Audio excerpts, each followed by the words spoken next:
Hi, I'm Christina. I teach and research in theology, but I'm also quite involved in discernment in common and facilitating conversations in the Spirit.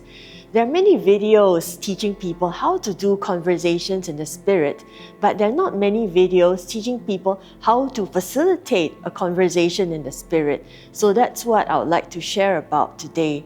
First of all, as a facilitator, your job is more than just telling people when to do round one, when to have silence, when to do round two, etc. Actually, the facilitator plays a very, very important role in creating and holding a safe space so that people can have a meaningful conversation, so that they can listen attentively to one another and also listen to what the Holy Spirit is saying to the whole group.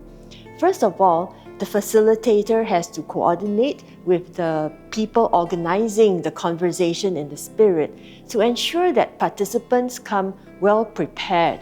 If there's no preparation, especially if there's no prayer, there's no conversation in the Spirit. It is both prayer as well as reflection. People must have gone into prayer with the question to be discerned.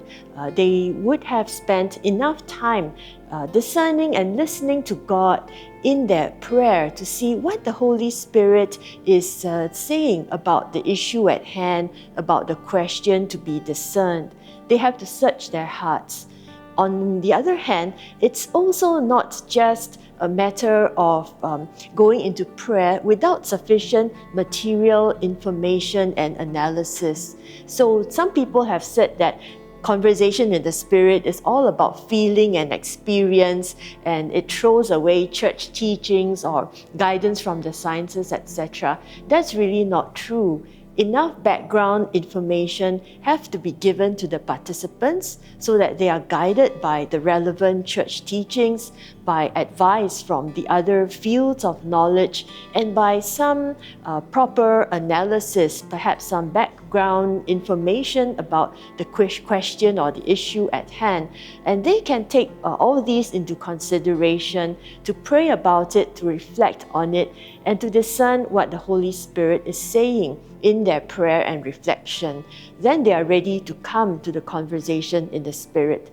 The second thing that the facilitator does is to play a very important role in holding and creating a safe space for people to come together, to feel safe enough to share openly and honestly, and to welcome, accept, and listen to each other. First of all, the facilitator can remind all participants that there is no right or wrong answer. They share what emerges from their prayer, and they can share honestly what comes from their heart.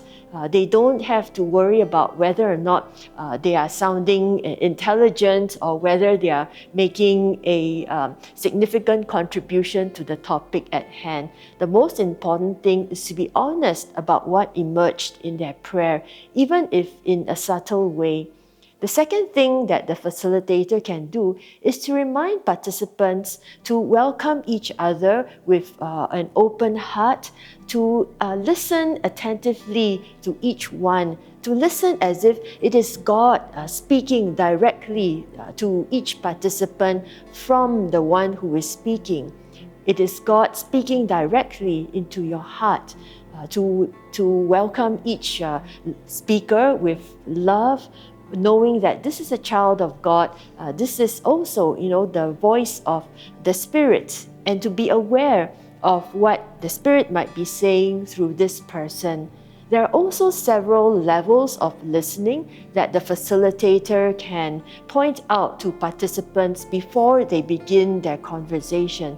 First of all, there's listening to what each person says. But there is also a listening to the feelings, to the underlying movements that can be observed in that person. And there's also a listening to one's own interior movements. How am I affected as I hear this person? What strikes me? What raises a positive energy or joy in me? What gives me peace and consolation? Or what gives me tension? What questions are raised in me?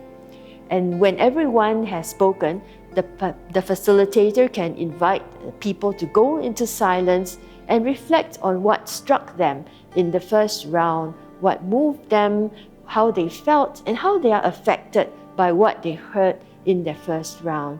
This is what they share in the second round. And in this way, the facilitator helps all the participants to be more and more aware of the common movements, the resonances, the consolations and desolations that are happening within the group as a whole, so that by the time they get to the third round, the facilitator can help them to collect the fruits of the conversation, what emerged from that conversation, how the Spirit seems to be moving the group, and what the Spirit seems to be telling the group as a whole. Remember that a conversation in the Spirit is not just an intellectual summary of what was said, but it's really a collective listening to what's emerging from the conversation. Often it is something new that's different from what participants come with, but it's a result of their attentive listening to each other and coming up and discerning and noting what the Holy Spirit seems to be telling the group as a whole.